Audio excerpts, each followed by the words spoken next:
Hey guys, welcome back. I hope you are having an amazing day. Let's get right into the stories. The first one is a pro-revenge story. When I started university in 2018, I met this guy named Jake. At first, he was amazing. He was dedicated to his studies, fun to hang out with, and always surprising me with thoughtful gestures. He worked hard at his part-time job too. But then, things started to fall apart. Jake began skipping lectures. Soon, he barely showed up at all. What's worse, he never lifted a finger around our shared flat. No washing up, no cleaning, no laundry, nothing. He even got fired from his job for missing too many shifts. All he wanted to do was sit at home, play on his PlayStation 5, or scroll through Reddit and Twitter. This left me, Sarah, having to pick up extra shifts at my waitressing job, sometimes working doubles and triples, all while attending classes and studying. I later discovered this was a pattern for Jake. He'd be really into something for a while, then get bored and slip back into bad habits. Then he'd find a new obsession, and the cycle would repeat. I knew I should have ended things sooner, but I kept hoping he'd snap out of it. Maybe it was just exam stress getting to him, I thought. I desperately wanted our relationship to go back to how it was in the beginning, but it wasn't meant to be. One day I came home early from a shift and found Jake in our bed with another girl. I was devastated. "What the hell, Jake?" I screamed, tears streaming down my face. He scrambled to cover himself, looking like a deer caught in headlights. "Sarah, I can explain!" "Save it!" I spat, throwing his clothes at him. "Get out, now!" After kicking him out, I was so stressed that I didn't think about our joint savings account until the next day. There was a little over 5K pounds in there, and except for a few hundred from Jake, the rest was money I had saved. When I checked the account, my heart sank. It was all gone. Jake had cleaned out the account and moved into a new flat with his side chick. I called the bank, but they said there was nothing they could do since Jake was authorized on the account. The police told me the same thing. It wasn't a criminal matter because it was a joint account. They suggested taking it to civil court, but warned that I'd probably spend more on legal fees than I'd get back. Jake had stolen 5,000 pounds, and I felt like such an idiot. My blood boiled when I saw his posts on various forums bragging about his new gaming setup, TV, and gadgets, all bought with my money. I'm not usually vengeful, but this time was different, and I knew exactly how to get back at him. During my gap year before uni, I'd worked for a debt collection agency. The job was as awful as you'd imagine, but it paid well for temporary work. Jake had been dodging debt for years and was proud of it. He was also excited that his debt was close to being statute barred, meaning he hadn't paid a penny in nearly 6 years. In the UK, creditors have about 6 years to collect a debt before it becomes statute barred. After that, the money is still owed, but creditors can't legally enforce payment. What many people don't realize is that making even a tiny payment resets that 6-year clock. I had previously used my insider knowledge to help Jake avoid his debts. Now I would use it against him. By the end of our relationship, I was handling everything, including his debts. I had all the paperwork, so I knew exactly who he owed and how much. I called up each of his creditors. "Hi, I'm a friend of Jake Smith," I said, using his real name. "I'd like to make a payment on his behalf."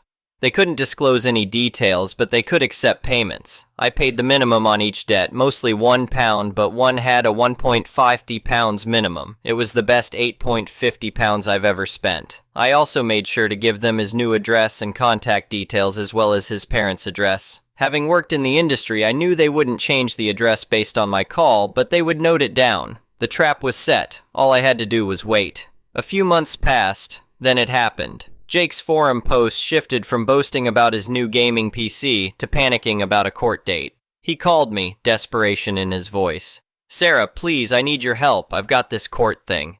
"Duck off, Jake," I replied coldly and hung up. Seeing I wouldn't help, he asked for advice on the forums. One of his online buddies told him not to show up to court, claiming they couldn't prosecute without him there.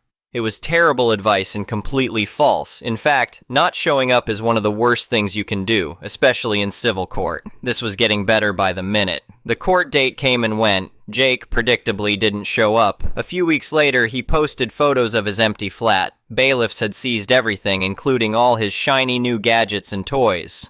On top of that, he ended up with several CCJs, county court judgments. These are serious and can wreck your credit history, making it nearly impossible to get credit, including mortgages. Many landlords also refuse to rent to people with CCJs, considering them high-risk tenants. He also wouldn't be able to find jobs in the financial sector. Now that he was broke and all his nice things were gone, his side chick left him too. I never got my 5,000 pounds back, but it felt good to see everything he bought with his ill-gotten gains taken away. I hope that 5,000 pounds was worth it, Jake. For anyone wondering how a student racked up 6 years of debt, Jake started at my university when he was 25. He had initially gone to a different uni at 18 but dropped out at 19 and entered the workforce. Then he convinced his parents to fund a business degree. He wanted to become an entrepreneur, and for those concerned about the age gap, I had deferred my uni start date by a few years to travel.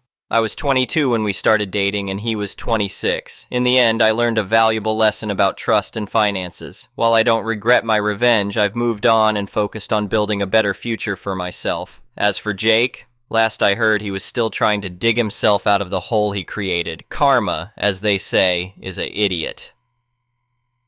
The next one is an entitled people's story. I never thought I'd be in a situation where I'd have to fight for my right to keep a therapy animal, but here I am. My name's Sarah, and I've been living in Sunny Meadows, a quiet suburban neighborhood, for the past 5 years.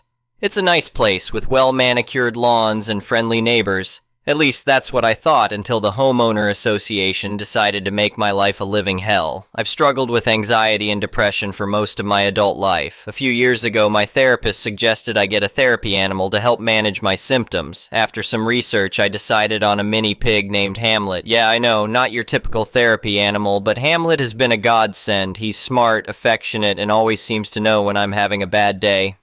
Everything was fine for the first few months. Hamlet stayed inside most of the time, and when we did go out for walks, I always kept him on a leash. He was well behaved and never caused any trouble. But then Karen moved in next door. Karen was the stereotypical nosy neighbor. She was always peering over the fence, commenting on my gardening choices, and generally making a nuisance of herself. I tried to be polite, but it was clear from the start that we weren't going to be friends. One day, while I was out in the backyard with Hamlet, Karen spotted him. She practically climbed over the fence in her eagerness to get a better look. "Is that a pig?" she screeched. "You can't have a pig in a residential area. It's unsanitary." I tried to explain that Hamlet was a therapy animal and that he was cleaner than most dogs, but Karen wasn't having it. She stormed off, muttering something about calling the homeowner association. I didn't think much of it at the time. After all, I had all the necessary paperwork for Hamlet, including a letter from my therapist explaining his role in my treatment. But a week later, I received a notice from the homeowner association. The letter stated that livestock animals were not permitted in the neighborhood and that I had 30 days to remove the pig from the premises. I was stunned. Hamlet wasn't livestock. He was my therapy animal and companion. I immediately called the homeowner association president, a man named Tom, to explain the situation. Tom seemed sympathetic at first, but then he dropped a bombshell. "I understand your situation, Sarah," he said. "But Karen has been elected to the homeowner association board, and she's insisting we enforce this rule. She's threatening to sue the homeowner association if we don't." I couldn't believe what I was hearing. "But Hamlet is a registered therapy animal," I protested. "That's protected under the Fair Housing Act. You can't just kick him out." Tom sighed. "Look, we're not lawyers here. Karen says she's got legal advice saying therapy animals don't include pigs. If you want to fight this, you'll need to take it up with the board formally." I hung up the phone feeling a mix of anger and panic. I couldn't lose Hamlet. He wasn't just a pet, he was crucial to my mental health. I knew I had to fight this, but I had no idea where to start. My first step was to reach out to a local disability rights organization. They put me in touch with a lawyer named Maria who specialized in fair housing cases. Maria was outraged when she heard my story. "This is a clear violation of your rights," she said. "The Fair Housing Act protects individuals with disabilities who require assistance animals regardless of the type of animal. Your homeowner association can't discriminate against you because your therapy animal is a pig instead of a dog or cat." With Maria's help, I prepared a formal appeal to the homeowner association board. We gathered all my documentation, including Hamlet's registration, my therapist's letter, and information about the Fair Housing Act. I also started keeping a detailed log of all interactions with Karen and other homeowner association members. The day of the homeowner association meeting arrived, and I was a nervous wreck. Hamlet, sensing my anxiety, stayed close by my side as I prepared. When I arrived at the community center, I was surprised to see a small crowd had gathered. Word had gotten out about the pig problem, and it seemed like half the neighborhood had shown up to watch the drama unfold. Karen was there, of course, sitting at the board table with a smug look on her face. As I took my seat, I could hear her stage whispering to another board member, "Can you believe she actually brought that filthy animal here?"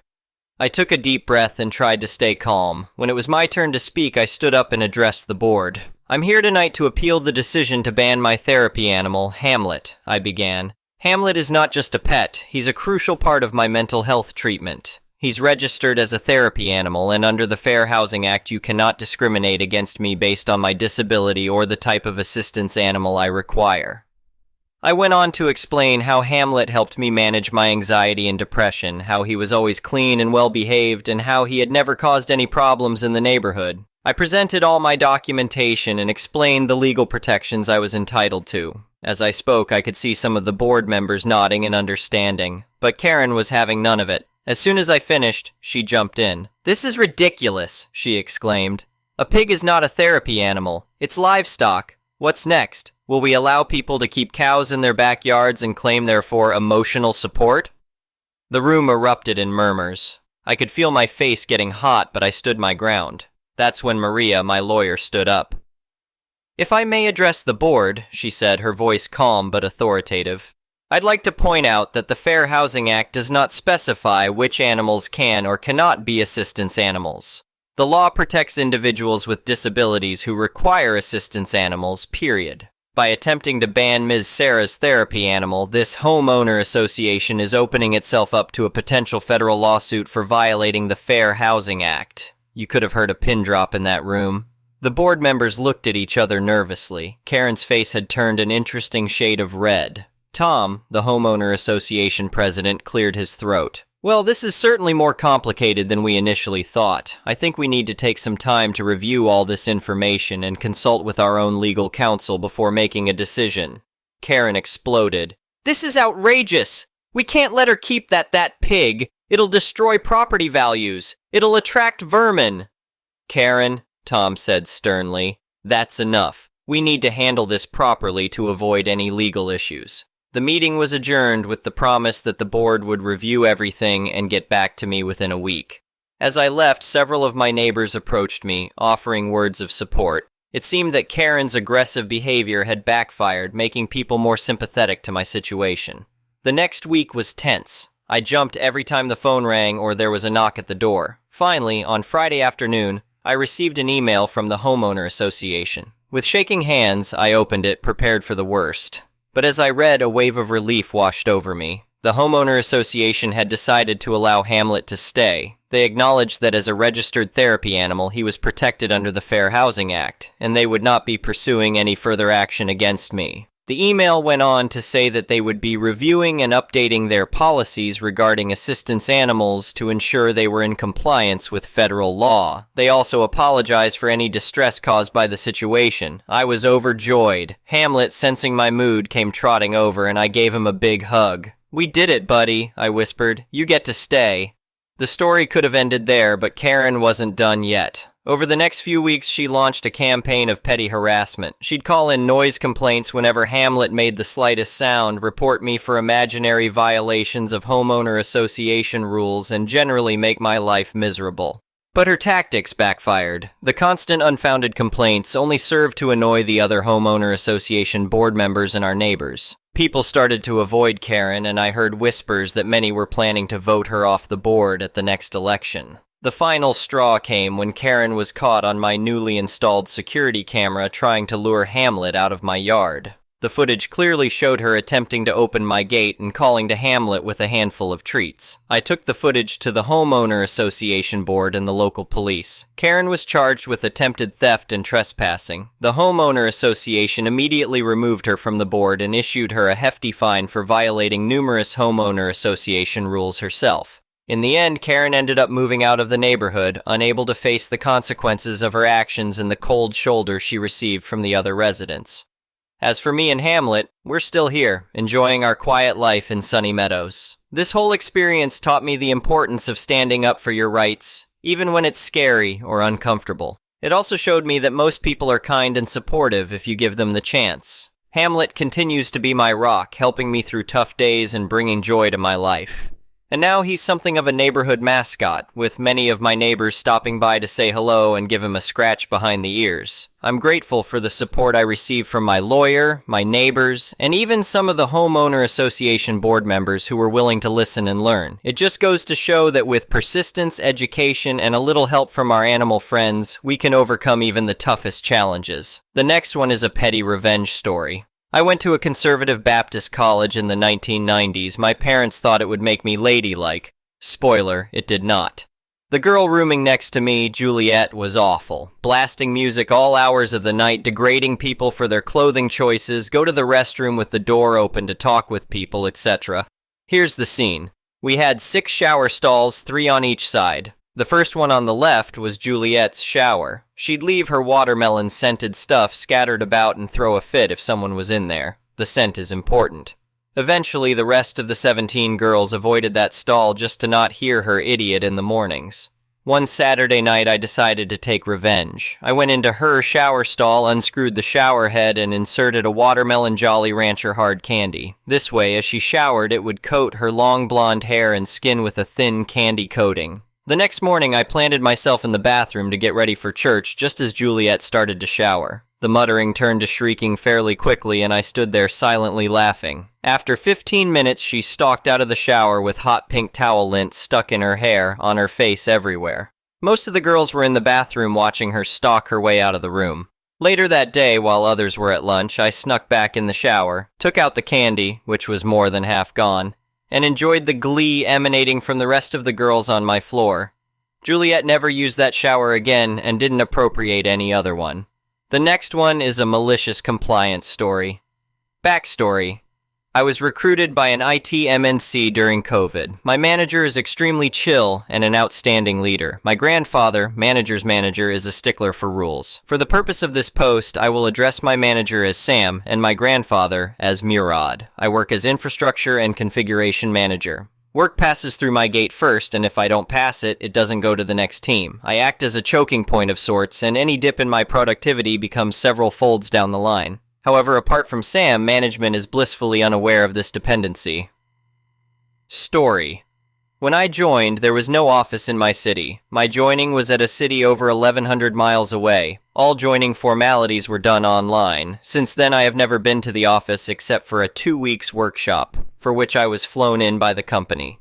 3 months ago, a new office has opened up in my city with just 14 people. My official location was transferred here to show the minimum number 15 required to open an office as per bylaws. We are an IT MNC that provides service to an automotive corporation.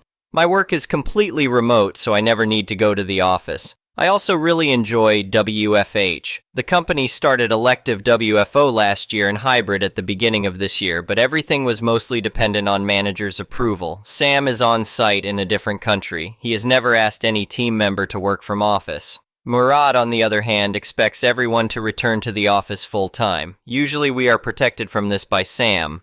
Recently, Sam has transferred to a different team in the same project, and a different guy is now managing our team. Sam remains as my manager, but I no longer get to collaborate with him on my work, which is a huge bummer. The new guy is new to the company and easily swayed by Murad. Murad is originally from my city and decides to come back to his city to oversee the new office. The first thing he decides is everyone in this city should work from office. The other 14 are not affected as they were already working from office. They work with specialized hardware that is only available at the office. The only one affected is me. I try to tell him that this will reduce my productivity. He is not convinced. I discuss my situation with Sam. He sympathizes but is not in a position to do something about it. Now, I am a tall guy with several orthopedic challenges. I need my workstation and chair of specific dimensions. At home, I have set it up over the last 3 years, but setting the same thing up at a new office is troublesome. However, I have been ordered to return to the office. QMC. On my first day at the office, all 16 days ago, I talk to the building manager and present him with my workstation requirements. Each requirement mentions the corresponding OSHA violation if not adhered to. He tells me it will take 45 to 60 days to acquire my workstation up to the standards mentioned. I spend the next 2 weeks at the office relaxation zone, which has a chair on which I can be seated without hurting my back. However, it is not a work desk, so while I am at the office, I cannot work. Suddenly, everything is running really slow. Teams are sitting idly because work is stalled at my gate. There are bi-weekly deliveries across multiple milestones, about 6-12 deliveries every month. We miss 7 deliveries during that window. Murad is pissed, but has no idea why things are stalled. The new manager is also confused. This is escalated to the CEO, and he asks Sam to consult for his old project to see what went wrong. It takes Sam 30 minutes to realize that my gate is stalled. He asks me on Teams to join the call to discuss what's wrong. I am obviously not on my laptop. It takes a lot of back and forth, but eventually Murad himself gets out of his room and searches for me. However, the office relaxation zone is on a different floor. He cannot find me and decides to have a separate call the next day. He exits the call and catches me on my mobile. The conversation goes like this. Murad, where are you? I couldn't find you in our floor. Can you please come to my room? Me. Sure, I come to his room and tell him what the issue is. Murad, why didn't you tell me this 2 weeks ago? Me. I did. I told you making me come to the office will reduce my productivity, and the workstation issue is a building manager issue. It has nothing to do with you, hence I did not inform you. My manager knows about it. I had informed Sam when I joined the company. Murad, please work from home until your workstation is ready. Next day, which was last Friday, I am WFH. The call with Sam happens before lunch. CEO joins the call as well. Sam asks me why things are stalled at my gate. Before I say anything, Murad jumps in and says that it was a minor issue and that work will be cleared fast, but CEO wants to know what's what. So I present my case. Sam agrees with me when I mention my condition. He also mentions that this was specifically mentioned in his handover to the new manager when he left the team. I am then asked to leave the call and go back to my work. After lunch, there is another call among Murad, Sam, building manager, and me. Building manager informs us that it will cost the company $2,500 to set up my workstation. Since it is a non-standard workstation, it needs to be placed in its separate room. Room will be charged at $20,000 annually. It will take 30 days to get everything ready if we decide to go ahead. Murad tells me he will let me know what is decided by coming Tuesday. It's Sunday today, and I decided to write this up after I received a call from Sam in the morning. Apparently, Murad is done working in his city and will go back next week. I can continue working from home. My workstation, chair, and separate room will be ready by the end of next month, and I am welcome to work from office whenever I want. The next one is an entitled people's story. This story takes place in Croatia, where a serene beach lies, nestled amidst a coastal paradise. However, lurking within this idyllic setting is an entitled family known to the neighborhood as the entitled Karens. Their insufferable behavior knows no bounds, as they relish in creating chaos and claiming ownership over everything within their reach. Living nearby, I've endured countless disturbances caused by the Karens. Their disruptive screams pierce the midnight air, but they hypocritically scold anyone who dares to play music during daylight hours. It's not uncommon for them to complain about the pets in our neighborhood, and I once witnessed them attempting to feed a neighbor's dog some suspicious mystery meat. Suffice it to say, their entitled nature knows no bounds, and they perceive the world as their personal kingdom. In the past, our encounters have escalated, involving noise complaints, improper garbage disposal, and even involvement with drugs. The police have been called on numerous occasions to tame their unruly behavior. The most recent altercation, prior to the beach incident, centered around my supposedly noisy car. Despite the baseless accusations, the police reassured me that it was merely another Karen tantrum. Fast forward to the fateful day at the beach, which would forever change the dynamics of our relationship. I had traveled approximately 10 kilometers from my home, seeking solace on the sandy shores. It was a chilly Sunday, but the allure of the beach beckoned me. As I arrived, I noticed the presence of the Karen family's imposing camper. Determined not to engage with them, I secured a spot far away and settled under the comforting shade of a nearby tree, ready to savor the cold breeze and gaze at the majestic sea. However, my tranquility was abruptly shattered when Karen herself approached me, wearing a sneer of entitlement. "You have to leave. You're trespassing," she asserted, her voice dripping with disdain. "Why? I'm not leaving." "This is not trespassing," I retorted, my anger building. "This is private property, and we're not allowing you to stay here," she bellowed, her entitlement oozing from every word. "This is a public property, a beach for everyone to enjoy. I'm not budging, and that's the end of it," I declared defiantly, reclining on my towel. "What about all the other people here?" I challenged. I'll kick them out too, she threatened with a wicked grin. As Karen walked away, I tried to regain my composure and closed my eyes, hoping to find solace despite their presence. However, my brief respite was shattered when I felt a shadow cast upon my face. Opening my eyes, I found Karen standing above me, a beer bottle in hand. Without warning, she doused me with the icy liquid, leaving me in shock. Anger welled up within me as I sprang to my feet, snatching the bottle from her grasp. "You know I could smash your head with this bottle," I seethed, my words laced with a mix of fury and restraint. "Stop playing games," I warned, attempting to temper the situation. "Hitting me on my private property? I don't think so," she taunted, provoking my desire to retaliate. "One more time, this is not your property," I emphasized. Discarding the bottle into a nearby trash bin, I returned to my secluded spot. Observing the Karens huddled together, it became evident that they were concocting their next scheme to confront me. Their eyes darted my way, exchanging whispers and laughter, fueling their malicious intent. Their plan finally took shape as Karen approached me, brandishing a menacing baseball bat. I stood my ground, ready to face whatever absurdity they concocted this time. "If you don't leave our property, I'll hit you with this baseball bat," Karen threatened, her voice dripping with venom. With a steady gaze, I met her eyes and responded, "This is not your property. What's wrong with you? This is a beach, our beach. It belongs to all of us." Determined not to let fear weaken my resolve, I added, "Hit me if you dare." Infuriated by my defiance, Karen reached for her phone and dialed the emergency number, summoning the police to enforce her distorted version of reality. I calmly waited, knowing the truth would prevail once the authorities arrived. Soon enough, the police officers arrived, with Karen eagerly pointing me out as the problem. An officer approached, addressing me with a neutral tone. "What seems to be the problem here, sir?" I seized the opportunity to recount the events truthfully, explaining, "I came to the beach to enjoy my day, minding my own business." But Karen here claimed it was her private property, despite it being a public beach. The officer assured me that this beach is indeed public, adding, "Ma'am, you cannot make him leave, nor can you call the police every time you disagree with someone's presence. Please stop harassing this man." Defeated, Karen watched as the police departed, leaving her seething with rage. Her family, however, refused to let the matter rest. They continued their tirade, vehemently asserting their ownership over the beach and threatening everyone who dared to challenge them.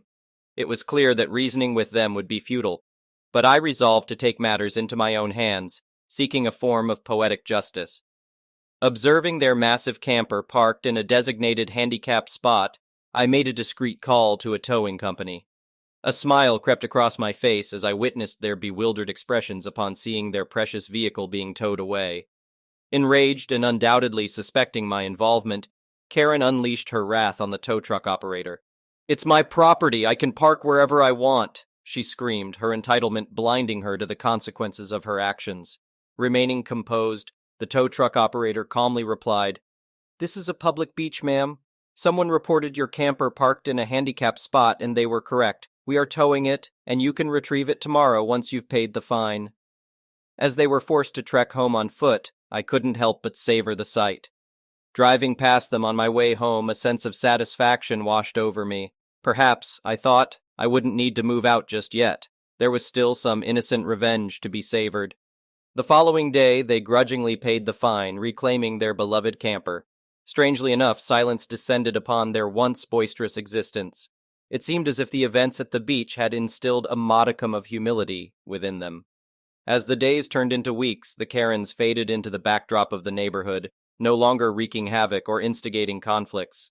Their entitlement had been curbed, and peace gradually returned to our lives. It was a welcome respite, and I couldn't help but appreciate the poetic justice that had unfolded. With a renewed sense of hope, I continued to embrace the beauty of the beach and the tranquil moments it offered. As for the Karens, their claim of ownership over the public beach had been shattered, serving as a reminder that entitlement can be overcome and that justice has a way of prevailing. The neighborhood breathed a collective sigh of relief, knowing that their tyrannical reign was over.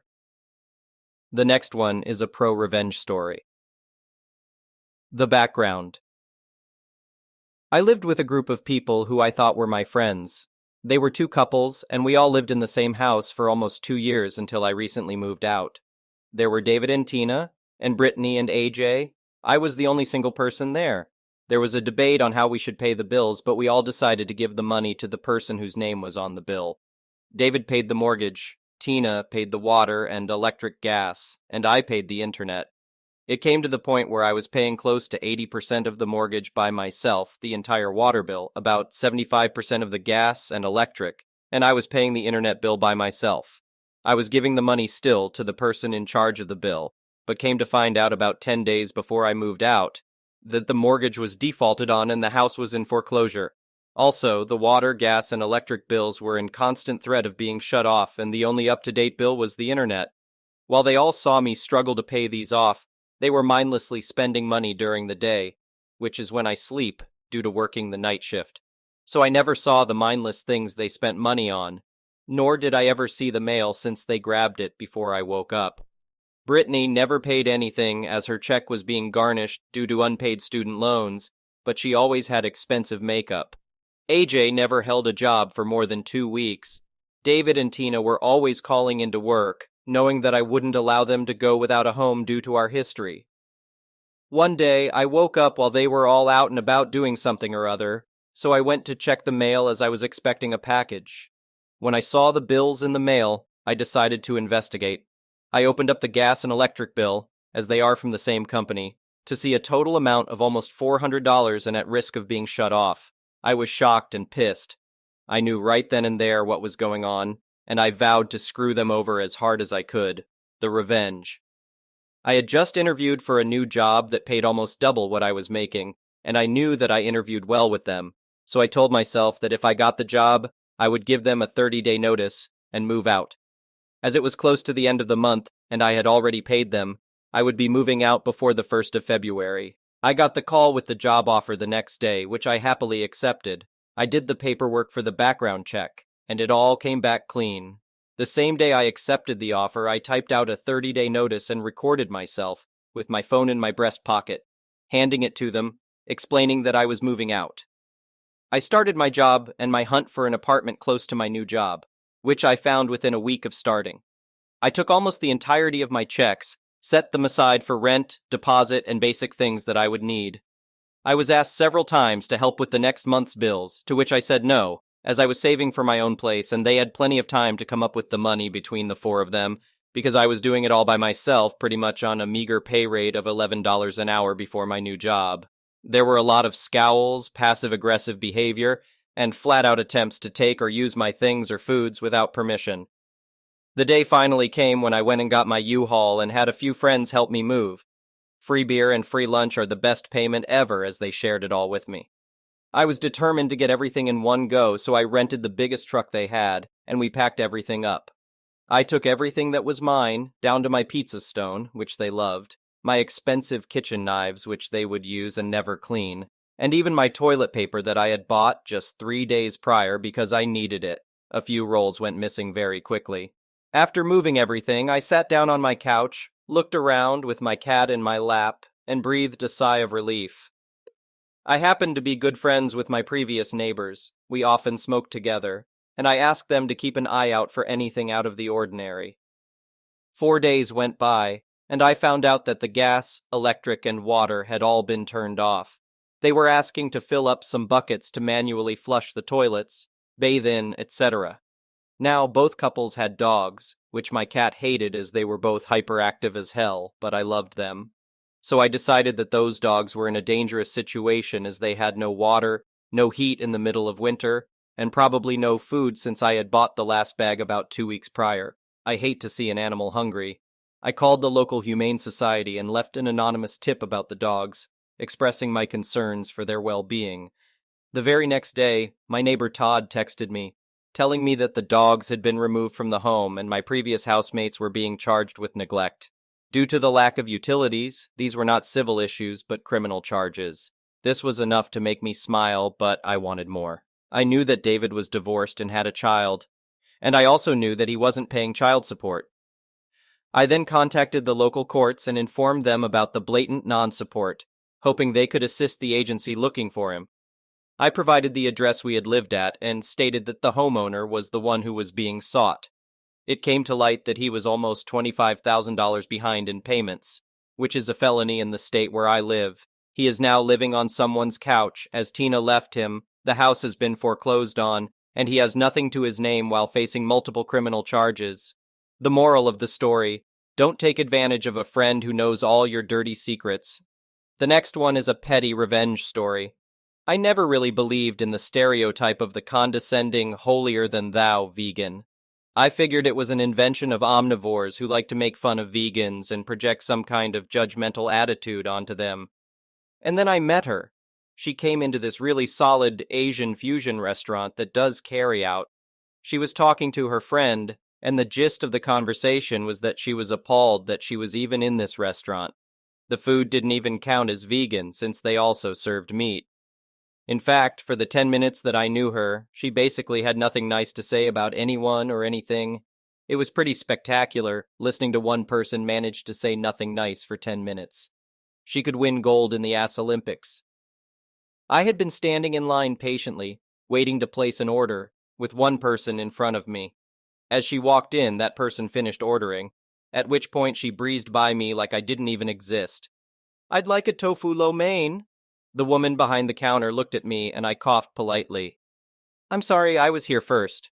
This elicited the biggest, most "how dare you waste my time" eye roll I've ever seen, and she wordlessly stepped back. I ordered chicken fried rice. Then she ordered her tofu lo mein, and we stepped back to wait for our food. 10 minutes later, the first order popped up, at which point this woman, mindlessly chatting with her friend about how much someone they both knew is a total idiot, swiped the order without thinking and without a thank you, and stormed for the door, in a desperate hurry to ruin other people's evenings somewhere. My first thought was, isn't it likely that my order finished before yours?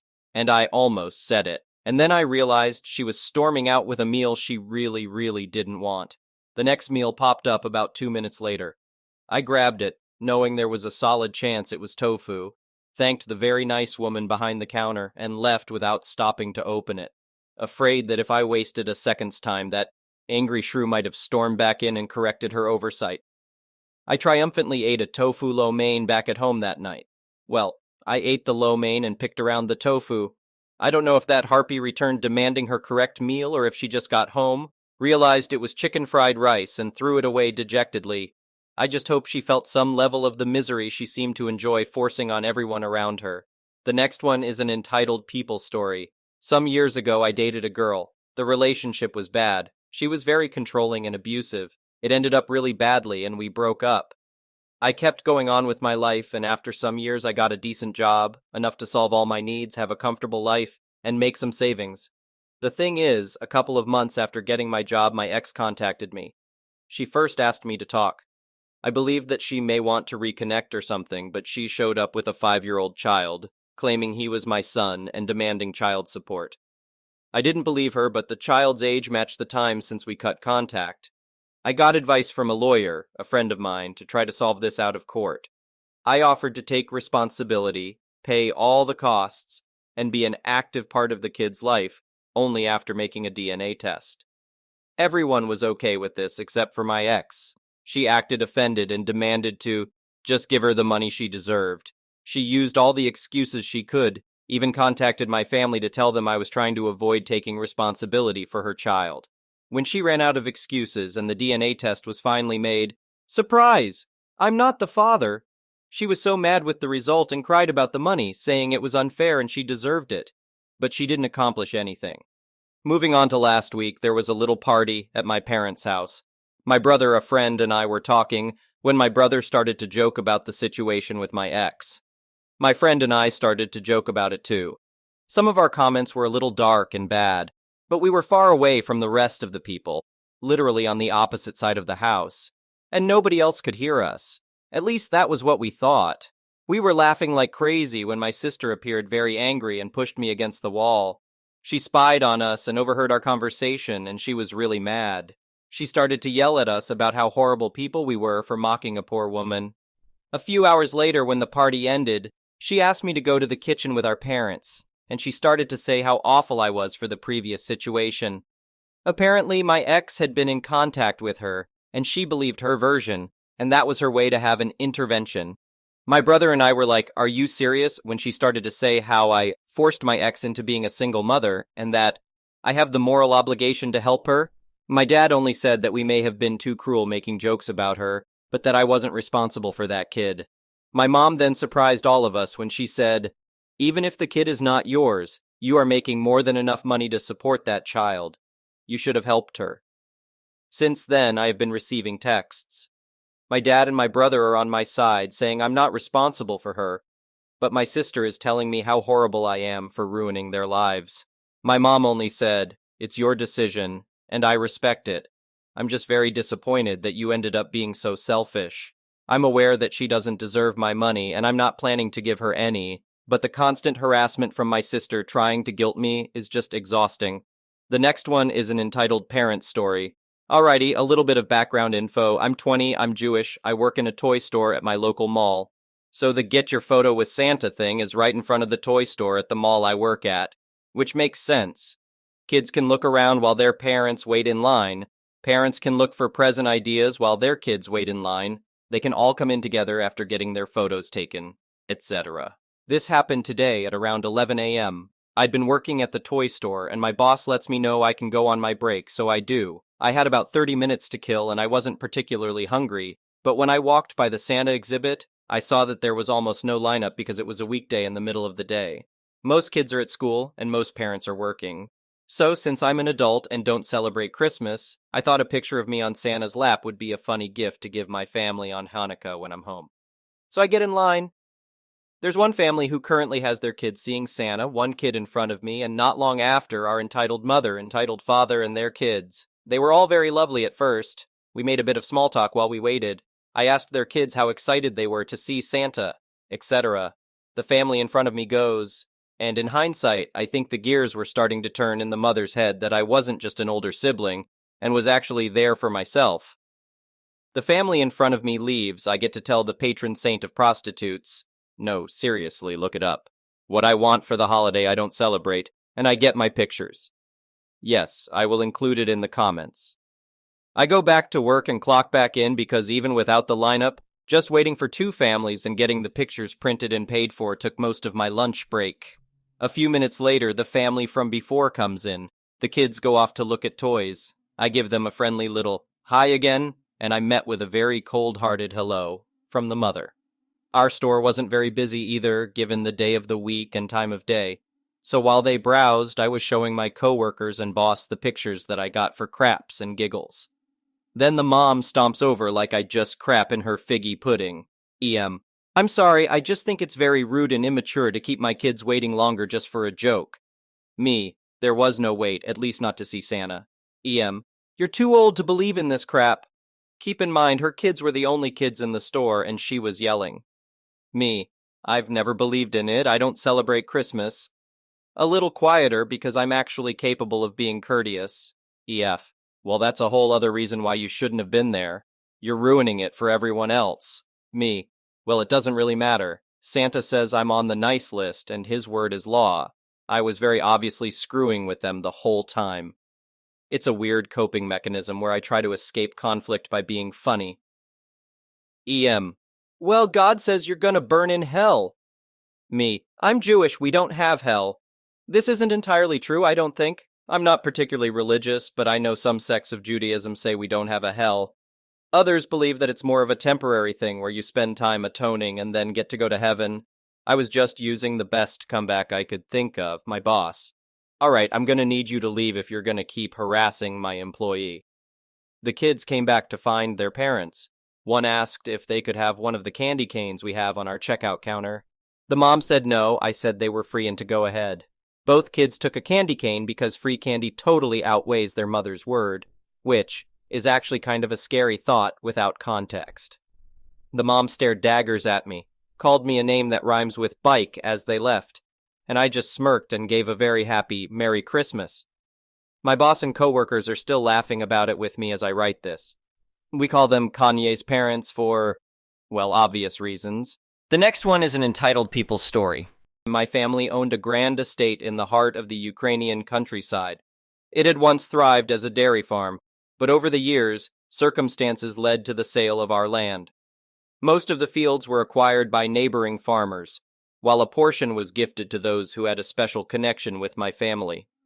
We managed to retain the farmhouse and its surrounding garden and orchard, which, although spacious, had a quaint and cozy atmosphere. As the sole inheritor of the farmhouse after my grandfather's passing, I decided to move back home after completing my studies abroad in England. Not long after settling in, I was approached by a new neighbor who introduced himself as the current owner of the land adjacent to ours. He expressed his intentions of expanding his small bed and breakfast into a grand hotel and attempted to pressure me into selling him our property. It was clear he had been eyeing it for quite some time, even back when my grandfather sold the land. This neighbor turned out to be an employee at the local government records office, who had used his position to investigate the property deeds and intrude into my private life. It felt like a violation, but at the time I brushed it off, assuming he was simply nosy. As days passed, this neighbor became increasingly aggressive, making unwelcome visits and persistently pressuring me to sell. I had a bully on my hands, but with my new business taking off and my mother's health declining, I was often away, leaving the farmhouse unattended. During my absences, I began noticing small disturbances on my property, though I was too preoccupied to investigate thoroughly. It wasn't until I returned from a hospital visit with my mother that I discovered the extent of the damage. My front garden was littered with trash, and the flower bed had been poisoned, leaving a pungent smell of bleach in the air. Fueled by frustration, I confronted my neighbor, who greeted me with a smug grin. He denied any involvement, but my confrontation brought a temporary halt to his mischief. However, his harassment resumed, escalating to the point where I had to involve the police. Unfortunately, without concrete evidence, the authorities could do little more than issue a warning. My neighbor continued his destructive path, cutting down the apple trees in my orchard until they withered away, leaving only sad stumps in their wake. The situation worsened when I had to travel to London for my expanding business, leaving my parents in charge of the farmhouse. They became targets of my neighbor's attacks, necessitating frequent calls to the police.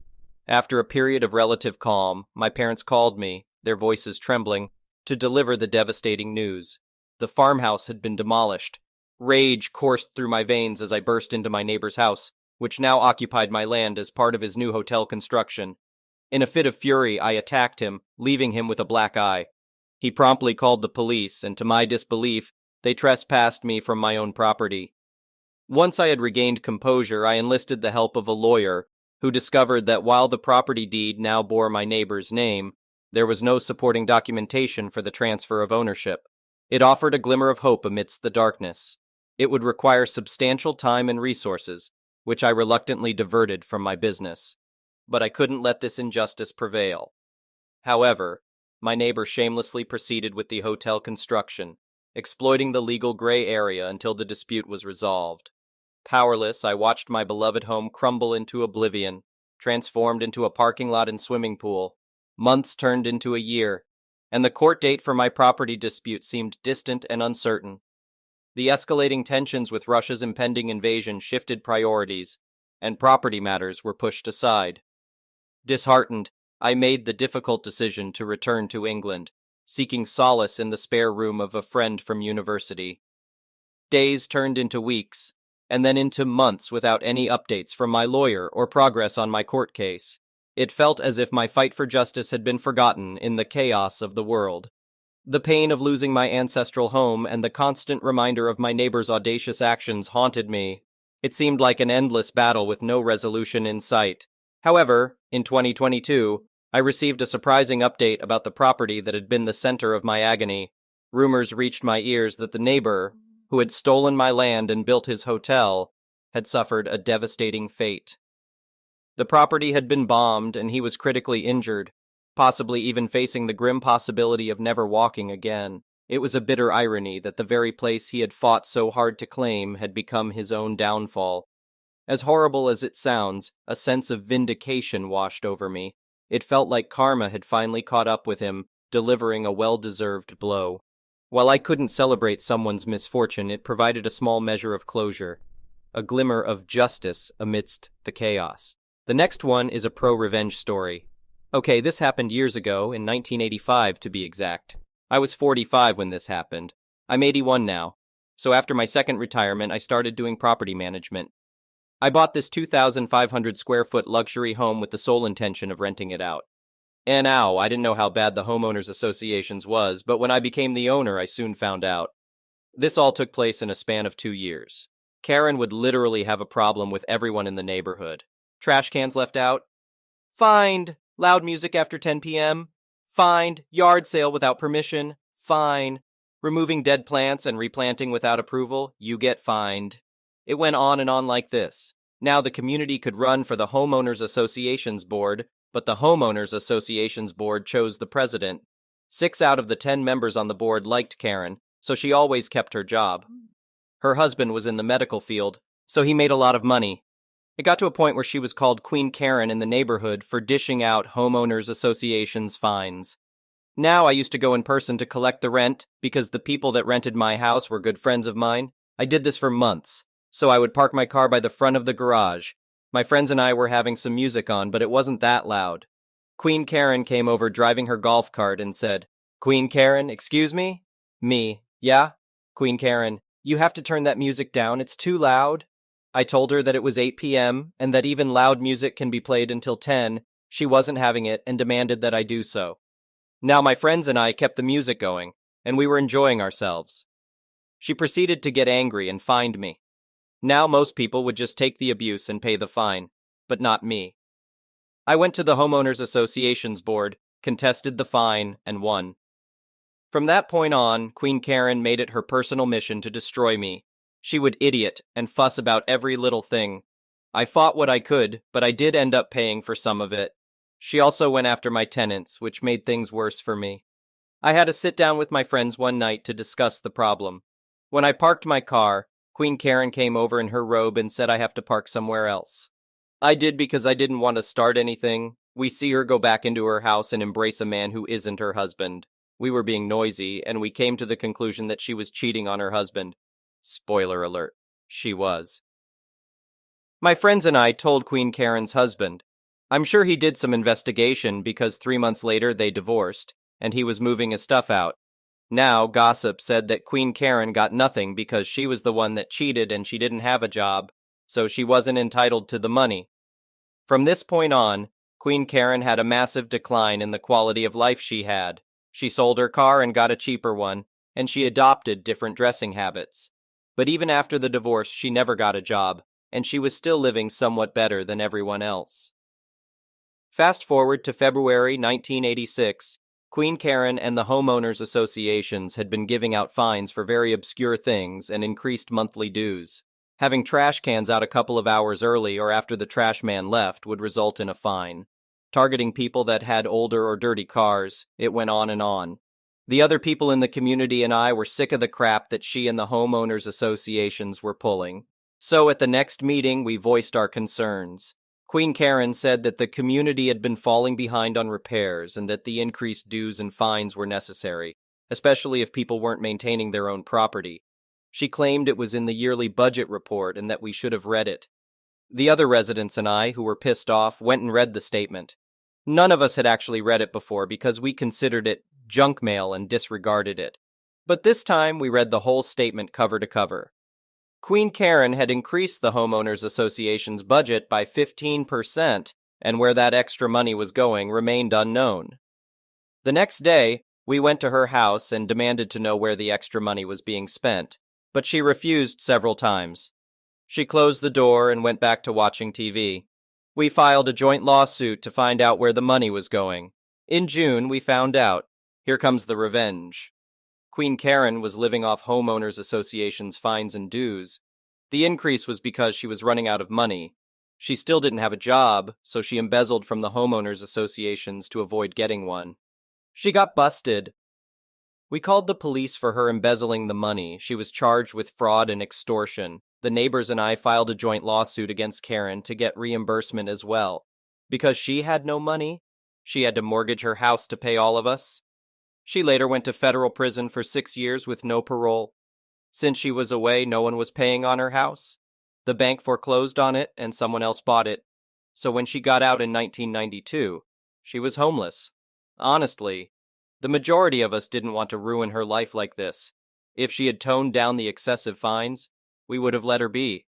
But she had to double down and steal from us because she didn't want to get a job like everyone else. The next one is a petty revenge story, so this is more of an annual revenge thing. About 5 years ago, a greedy councilman put up 3 two-story apartments next door to our house.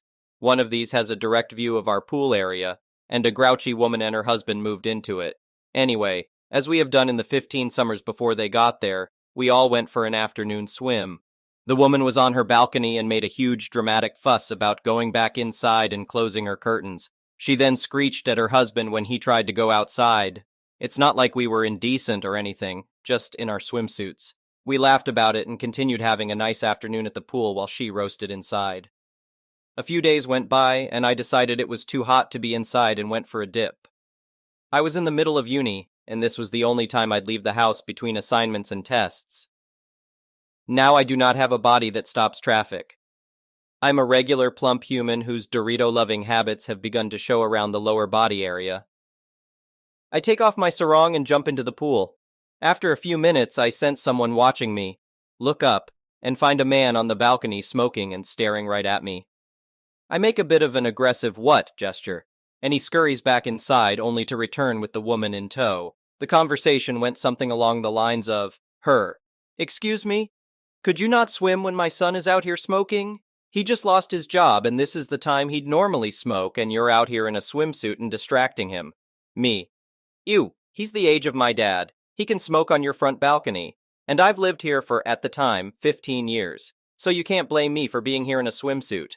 Which I'm not, I'm swimming. Her, "I'm just asking you to be considerate, okay?" At this point, the grown-ass man-baby was looking smug. Me, "If you don't like it, then move." And I continued swimming. They stood there for another 5 minutes before once again going inside and closing the sliding patio doors and curtains. Also, I was not naked or indecent. I wear full swimsuits because I'm a little insecure about my belly. See paragraph about the Doritos. I told my parents, and the next day my mom joined me in the pool to show them, and I quote, "What real traumatizing thighs look like."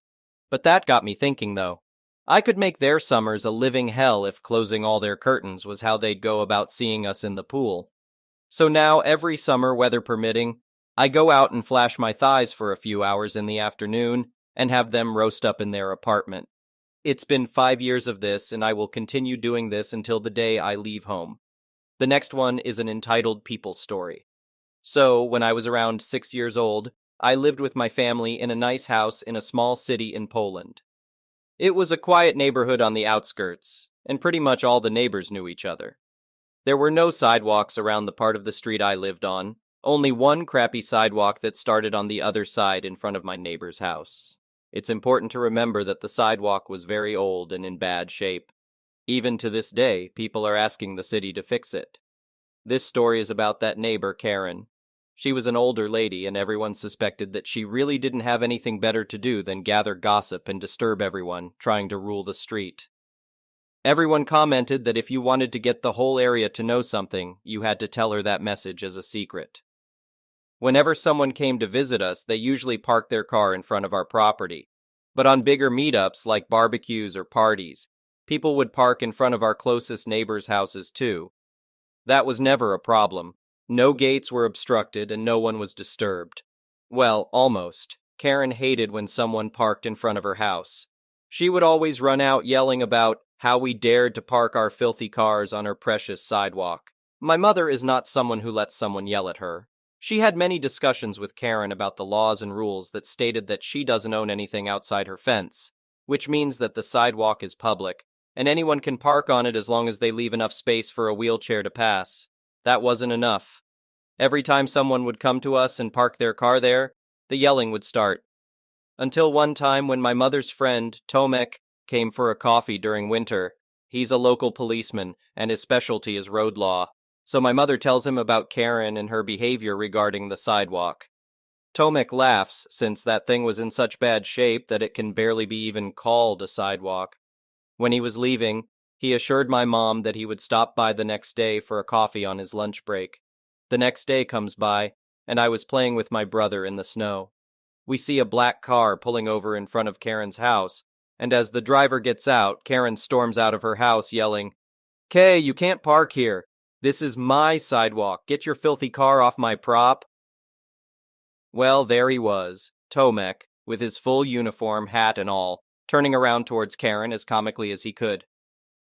T, excuse me? You tell me that I can't park my car here? K, yes. T, but this is a sidewalk open to the public. K, yes, this is my sidewalk. T, so, let me get this right. This is your sidewalk? K, yes. T, and you are the one responsible for taking care of it? K, proudly. Well, yes I am. That's why I don't allow anyone to park here. T, oh, that's so nice that I found you. Since it's your sidewalk, you're responsible for clearing the snow from it to not create danger for the people walking on it. Since it was not plowed, I need to write you a fine for endangering public safety, he says as he pulls out his notepad. K, but no other sidewalks are plowed. T, oh, it doesn't matter. The other sidewalks belong to the city and the clearing crew is working on cleaning them. But since this sidewalk is yours, it's your responsibility. K, but I'm old, I can't shovel the snow. T, then you need to hire someone to do that. Of course, if this sidewalk happened to be public property, K, yes, it's not mine. T, but a moment ago you were yelling at me that it was. So what is it? Is it yours or not? Because I don't know if I should fine you now. K, no, it's not mine. T, all right, it seems like we cleared that up. Now, if you ever harass anyone like you did with me, it could result in a fine. So I recommend you watch out for what you claim to be yours. And then he proceeded to cross the street and enjoy a coffee in our house. Karen never disturbed anyone for parking in front of her house again. She would only stare at people, trying to burn holes in their skulls with her gaze. The next one is an entitled parent story. So, I, 20M, really like bowling. It's a fun hobby and sport and a great way to meet fun new people. Although I'm personally not great, I am a level 1 bowling coach because those who can't do, teach. If I'm not bowling in a league or getting some good practice in, I usually wear my volunteer lanyard coaching badge and allow anyone to come up for a quick lesson or some pointers. After the league, I decided to try out my brand new Storm Nova. It's a green, pink, and black ball, and I named mine Wanda Cosmo because I'm weird and name my stuff. Let me tell you, this ball is a dream. It cost me over $200 and was worth every penny. I love the way it smells and sends pins flying everywhere. I should add that I bowl two-handed without my thumb so I can curve the ball a lot. Enough of my geeking out, though. After a few shots into my second game, a young teenager, somewhere between 13, 15, noticed my jersey and lanyard and asked if I was a pro. We'll call her Daria. Any Daria Pajek fans? No? Okay. Daria. Excuse me. Are you in the PBA? Me. Oh no, I just finished bowling league and this is my coaching badge. I'm just trying out a new ball. I explain why I have so many bowling balls, how I bowl without my thumb, and most importantly, what I decided to name them. I throw a few shots to show the difference between them. Daria. That's so cool. So you're kinda like Belmo, right?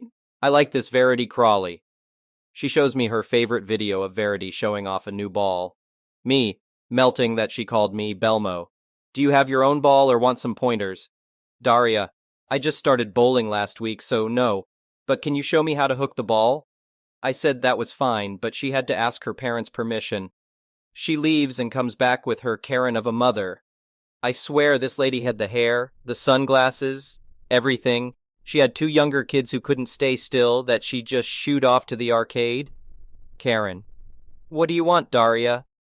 Daria. He's going to teach me to bowl like Dad, is that okay? Karen. Why, that's such a waste of time. Me. I don't mind, I'm a coach, and I'm not going to charge. Karen. Fine, go ahead. I'm only paying for 1 game, so make the best of it. I have the manager open her lane next to mine, but I tell Daria not to use it yet. I get an extra ball I knew was sitting in the basement from when I used to work there. It was pretty old, but light enough for her and fit her hand. Most importantly, it would hook if she threw it right. It was pretty old and didn't have bright colors like the newer ones, but it worked for teaching purposes. We use my lane, and I walk her through some drills. The entire time, Karen is yelling and complaining. Karen, how long is it going to take? And, once your brothers are done, we are leaving. And she kept asking what I was doing every time I got close to Daria. That last one I understand because it's a young kid, you know, and I am a guy. You never know with that kind of stuff. I'm always super conscious of this, though. That's why I told Daria to ask her mother in the first place. And I only ever touch a student to fix their hand or arm, that's it. Daria was super happy when she got the ball to hook and saw herself improve just that little bit. It was a small and inconsistent hook, but she was really proud of herself, and she got a decent score for a beginner. After a little while, I asked her what got her into bowling. It turns out her father had passed away from COVID. He used to watch the PBA tour and bowl in competitions. She wants to bowl to be closer to him. My heart broke. I felt so bad and was about to apologize until Karen cut me off. Karen, get over it already. You haven't used your lane yet? Hurry up or we're leaving. I swear this woman was heartless. Me, hey Daria, how about we play a 1v1 to finish up and then call it a day? If you win, I'll buy you a bowling ball. Daria, no thank you, I want to get good enough and buy it myself with my allowance. I still want to try to beat you though. Me, I respect that.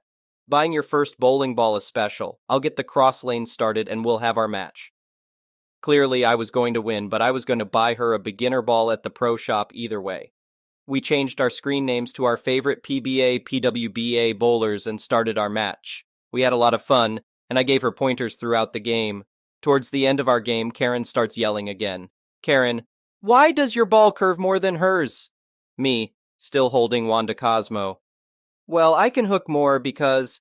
Karen, you bowl weird. You are cheating. Me, no, I just have more. Karen, I don't want to hear it. You are a horrible coach. You probably touch kids when the parents aren't looking. Daria, Mom, please. Karen, be quiet. Daria stopped and just looked down at her feet. Poor kid probably never gets a word in at home. Me, I'm sorry you feel that way, ma'am, but I assure you I never act inappropriately with students, and I am just a level 1 coach. There's a silver-ranked coach who usually works at this center, and he doesn't charge a whole lot. Karen, I thought you said you guys didn't charge. Me, well, I didn't cause I wasn't busy. If you want a high-ranked coach, you have to make an appointment and pay their fee. Karen, this is outrageous. You didn't even get her to curve the ball like you. Me, well, like I was trying to say, I have a lot more practice and I don't use my thumb. Plus, this ball hooks really sharply, so it's more noticeable. Karen, then give me your ball. The one you gave Daria is ugly, which is why it's bad. You shouldn't have that ball anyway, it's a girl color. Me, the pink? Karen, yes, pink is a girl's color. Give it to me and I won't tell the manager you touched my daughter. You shouldn't be touching girls. Me, hell no, lady. And besides, I don't work here. Karen, how can you coach here but not work here? You're lying. Me, whatever ma'am, I'm out of here. I start putting my stuff away to leave, as I didn't want the situation to escalate any further. I quietly apologized to Daria and let her know that I'm on the United States Bowling Congress website if she ever wants a real teaching session. As I'm about to put Wanda Cosmo away in my bag, Karen grabs Daria's arm with one hand and tries to grab my bowling ball with the other. I use 15-pound bowling balls, and I hadn't wiped down my ball for my last throw, so there was a decent amount of oil on it. Karen, of course, drops the ball on her foot. I try not to laugh. Daria wanted to laugh too, but held it in and went to help her mother. Karen tells Daria to get her siblings so they can leave. I waved goodbye and watched her waddle limp into the parking lot. Daria waved back. Karen did not. The manager was about to have the security guard go get Karen because she left without paying for her game of bowling, but I figured Daria had been through enough embarrassment for today and would probably be embarrassed many more times in the future. So I just added it to mine. End of my rant. Thank you for watching. I would really appreciate it if you could like the video and subscribe to our channel if you haven't already. We'll see you again tomorrow.